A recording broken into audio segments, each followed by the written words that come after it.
Welcome to Agent After Hours. I am here with Heather Pilcher. Heather, thank you so much for joining us.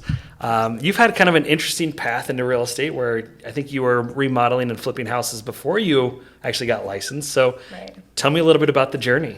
Yeah, so it goes way back before that too. Okay. Because my husband and I graduated college, did the corporate job thing for 2 years in Cincinnati, and we weren't from around here originally. A year into it, we bought our first house. We finally got used to the area and kind of figured out where we wanted to live. And we just did some basic paint, new carpet, and we liked it. And a year later, we found out about some neighbors that were moving out and the house needed some work. So we bought the house 2 doors down, and we had a 3-month-old baby. We moved into that one, and that was more invasive. So the whole upstairs was torn apart. We had an infant sleeping downstairs with us with the piles of boxes. And we were like, what have we done? we loved what we had, what we were doing, but we weren't doing it quite right. So shortly after that, I quit my corporate job, and we bought a flip on auction.com, a house to renovate. It was a bi-level in Alexandria. Sure. And that was where we kind of discovered, okay, this is something we're passionate about. Yeah. It's going to help us get in the direction we think we want to go. And we started flipping after that. So once we listed that first flip, my husband quit his job, and we dove into real estate full time. So that's where we started flipping houses. That's awesome. Now, I think the question always is, how did you get a background? Did you watch YouTube videos or how-tos of how to do some of this stuff, or did you just dive right in and make mistakes along the way? Well, YouTube University helps. Yes. I will say, so my husband, growing up, he had some exposure to tile work and like some basic construction stuff because his family built their house. And then he's been a big self-starter learner. I think that he did scouting growing up and learned tons of new things. And so it was kind of a gift to be able to dive into something new, And I think encouraged and helped him take the leap of faith to jump out of the corporate world, because you grow up and you go to college and you work so hard to get that job. And then he had just jumped to a new company when the baby was born, and it was, another promotion, but we just realized that wasn't the path. And anyway, so we had practiced a little bit on our first house, just basic wall repairs, some painting, stuff like that. And then again on our second house, and by the time we started flipping, we really experimented and learned a lot, but he watched a ton of YouTube videos. No one starts out as a perfect drywaller. I can promise you that. Right. He's gotten much better. After you do it enough times, it gets better. And so we practiced on our own stuff, and eventually he kind of started to get into the contracting for other people. He did some big bathroom, kitchen remodels. Yeah. And anyway, so it's evolved a lot. Now, so he's licensed as well, and you guys run a team. So how much of it now is investment side for you as opposed to, obviously that is a huge source of business for you as well, because you're meeting a lot of people that love the work you've done on your flips, and then you have this pool of buyers. So tell me a little bit more about how that has progressed. Yeah. So we did a few flips, and we had a local realtor I always call her my real estate mom. Yeah. And she kind of helped us get started. And then it was like we were doing enough transactions, like, all right, I got to get my license. And I felt passionate about it too. Sure. Like the whole, walking through the house and writing a contract and negotiations, like I just kind of enjoyed it naturally. So when I got my license in 2019, we used that. The intention was just to buy our own investments. And of course, like your vision expands as you grow up. Sure. And so I started working with clients, just some buyers and sellers. And the first couple transactions that I did were our own investments. So it started there. No better learning experience. Yeah, exactly. I'm like, okay, I'm good. I can practice this on myself before I help other people. But in that first year, we personally either bought or sold, did 9 transactions. Wow. So you were busy. Yes, we were super busy, and I learned a ton. And it was kind of nice to be able to experiment and learn on our own stuff. We know firsthand how it feels to be the buyer and to be the seller, and all the stresses that comes through the process. So it evolved. In 2020, I really kind of took off full-time in real estate, and that was my first full year. And so a weird year to do it. Yeah, it was. People say that like the new agents won't survive because the market's different or it's difficult with COVID. I mean, literally a national and a global crisis, right? Of COVID-19. And so, but I didn't know any different, it's just that's how I was born.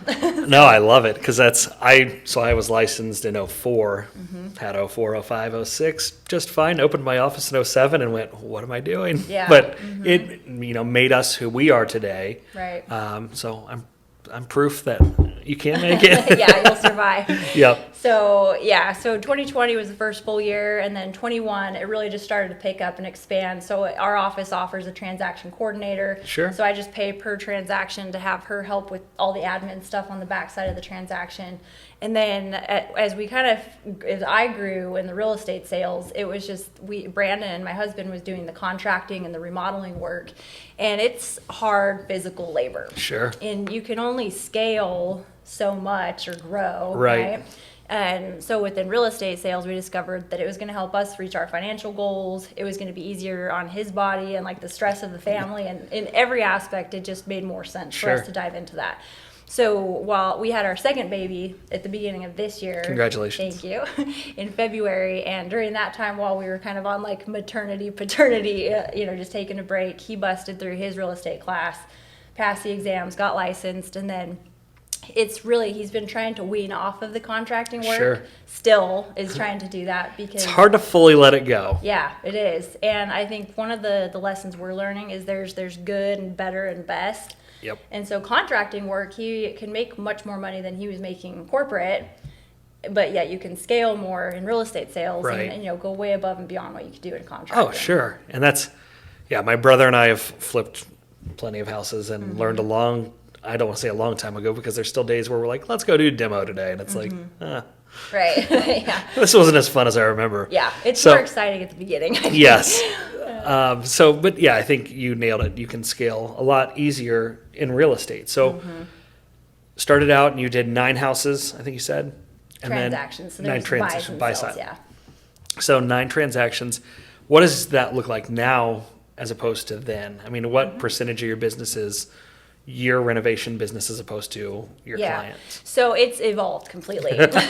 So we were flipping, and then we got into Airbnb, so we started to keep a few of them. And during that time, though, we could not qualify for traditional financing and mortgages, right? Because we were now self-employed, had no track record or credibility. Yep. So we lived off of private money. And, investors were more willing to work with us after we had 1 or 2 flips. That's under your belt. Okay, like, you know what you're doing. Yeah, it's just not these young, stupid people trying to flip houses, right? So once we had a little bit of a track record evolved there, and then just recently we've been able to actually qualify for regular financing. So we've been cashing out, paying off the private investors, and then holding the mortgages in our own name again. And so during that time, the market has changed a lot, right? It's been extremely aggressive on, multiple offers, buyers coming in over asking price, things like that. So we've had a couple that I've had coming up as listings or through our connections that we've tried to hold on to as flips and be involved there. But really, we have held the properties that we bought early on, and then we're just earning right now.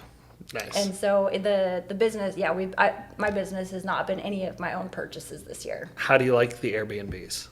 Because they're my favorite. Yeah, they're rocking for us. They're my favorite.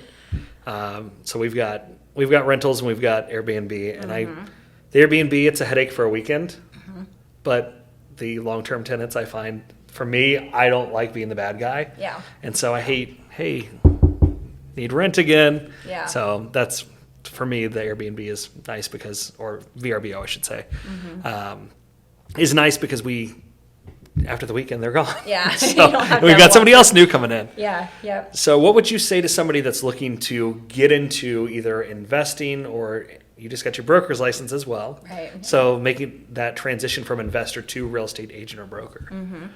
So I think there's a lot to consider. Yeah. On the investing side, I think sometimes more limited. Like until you scale and you really know what you're doing, you can only handle so much at once, right? Like a remodeling project is a beast. Oh, yeah. Depending on the level that you're going into it, but. For us, what we found is it's a lot easier to help other people spend their money wisely and just help with the transactions rather than dealing with the whole project on the back end. Sure. And it's, emotionally it's easier for us. So that's something that I've enjoyed is I can help people buy investments, but I Sure. always counsel them to, make their own financial decisions and make sure the numbers make sense for them. But for us as a family, it helps us be able to reach our goals of being able to build up a portfolio that we keep. Absolutely. And we're also helping other people along the way. I love it. And I think the hardest part that I've experienced, and obviously with him doing a lot of the contracting, maybe not as much, but what I found is when we find a good contractor, like I refer him to clients or friends and family, Yeah. and then they get so busy that it's like, Yep. hey, I need you back over here. Right. And so that has been a continuous journey. Yep. If you can find a good contractor, a good realtor, a good attorney, like that team that everybody talks about, if you Yep. can find the good people, you got to take care of them and hang on to them. Absolutely. Now, so I'm huge on video, obviously. That's why we're doing this. Are you documenting any of this, doing your own HGTV show or anything like that yet? A little bit. I try to diversify as my real estate, front or the what people can find on the Sure. internet. So we have done a couple of walkthroughs of like before and after pictures Yeah. and, showing people the properties, a couple of, I try to diversify. Yeah. So there's a little bit of it out there. Yeah. Awesome. Yeah, I would double down on it because I think it's going to be more important than ever. And Yeah. I just did an Agent After Hours this morning. We were talking about, do what you're passionate about. And obviously investing, flipping, rehabbing is what you're passionate about. And so I think it's authentic and people can relate to that. Yeah. So I would absolutely double down and show people what you guys do. And I think it will help drive your traffic and your brand, because that's what you're creating. You're creating a brand of Right. these are our flips, these are our investments, Right. and then it also shows off what you can do and your knowledge for potential buyers, Right, potential yeah. sellers, potential investors, whoever Yeah. it is. I think the clients like to know that you personally are taking risk too. Oh, yeah. Right? You're not just telling them to spend money, but you're actually doing it yourself and you have experience firsthand doing it. Yes, 100%, because that's, I mean, the lady I was talking to earlier this morning, she was talking about farms, and it's like, I couldn't tell you a whole lot about farms, but Yeah. she lives that. She's lived on a farm for the last 20 years. Right. And it was like, hey, this makes a lot of sense if I'm taking advice from somebody that knows what they're doing. Right. Yep. So, any last tidbits of wisdom or advice for agents as the market has shifted? Yeah. I think I don't care how long they've been in business, whether they've been in a month or 20 years. The market is always evolving. And I mean, over the last 2 to 3 years, it's changed drastically from what Sure. it was. And so always being a lifelong learner, never thinking you've sold enough houses to be done learning. And No. you have to diversify. And so with some of my broker classes that I took, it was working with real estate investors and property management. And I've learned I don't want to be in property management. No. But understanding what to watch for, what Sure. to recommend in good property managers, things like that have really opened opportunities over the last month or two even. Yeah. And people popping up asking if I work with investors, and I'm able to say yes and actually know how to answer their questions. Yep. And having done it personally. So I love that because, I mean, that's why we do this show. I'm a huge advocate for never stop learning. And we're just trying to bring more information to agents out there so that we can raise the bar in real estate a little bit. And Right. hopefully they pick up a little tidbit or two from experts like yourself. So no, thank you. thank you so much for joining. Anything last words? I already asked you last words of wisdom, but anything you want to add before? No, I think be a lifelong learner. Awesome. Thank you so much. Thanks for watching. Thanks.